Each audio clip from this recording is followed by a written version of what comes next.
Today we're going to talk about Tai Chi for stress relief.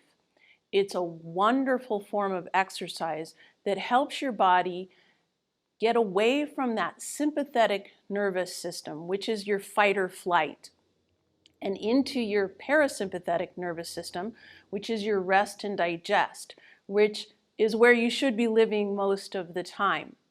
Unfortunately, in our world today, we have chronic stress, and our bodies are often kept on high alert. They're kept in that sympathetic nervous system.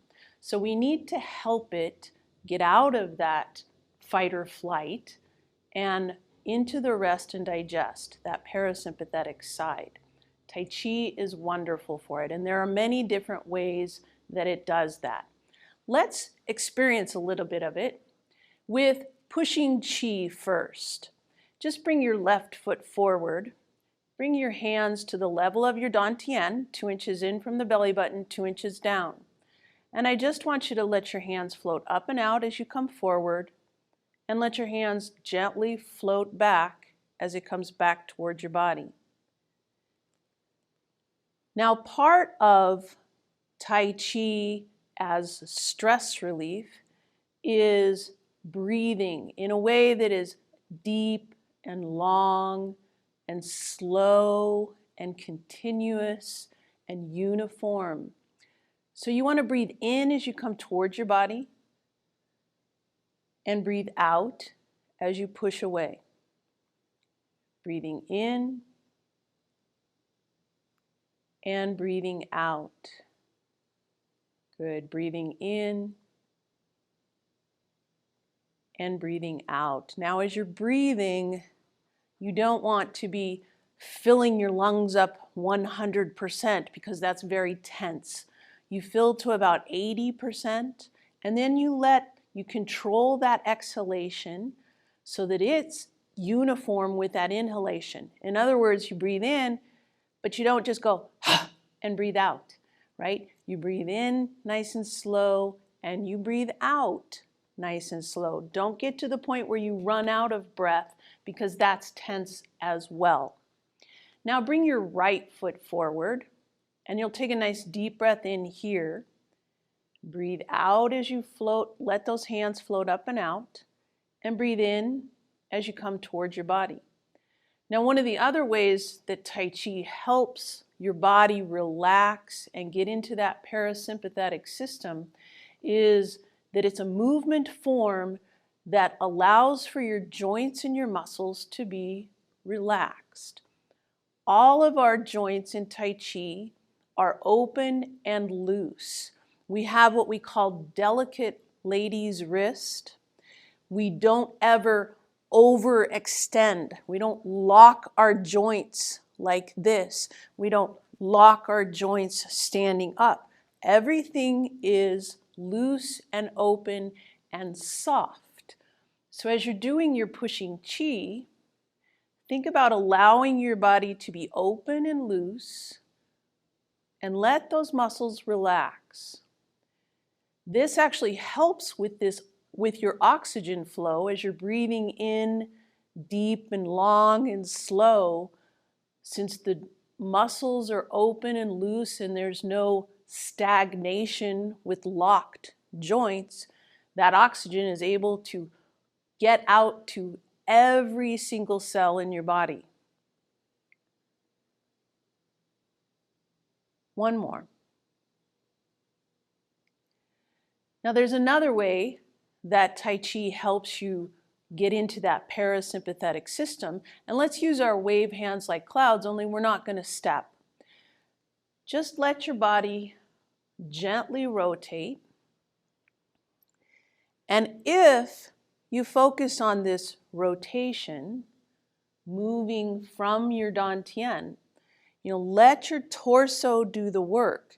Your limbs can actually relax. In other words, you're not using your arms like this. You're not wearing out your shoulders like this. If you move from the Dianne, then your body can relax. And in fact, make this really small.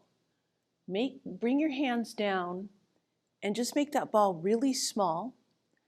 And you can really feel how the torso moving from the Dantian is leading this movement.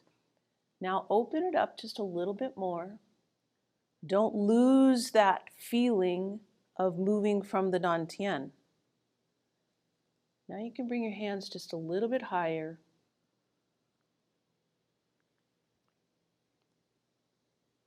And one more. Good. Now, one of the other ways that Tai Chi helps with stress relief is in the fact that it truly is movement meditation. And, for someone like me, that I have a hard time sitting still, movement meditation is very important. It does allow my body to open up. It does allow my body to fully oxygenate.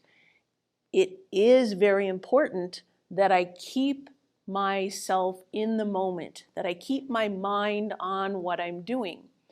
And since Tai Chi is slow, sometimes it's easy to let your mind wander.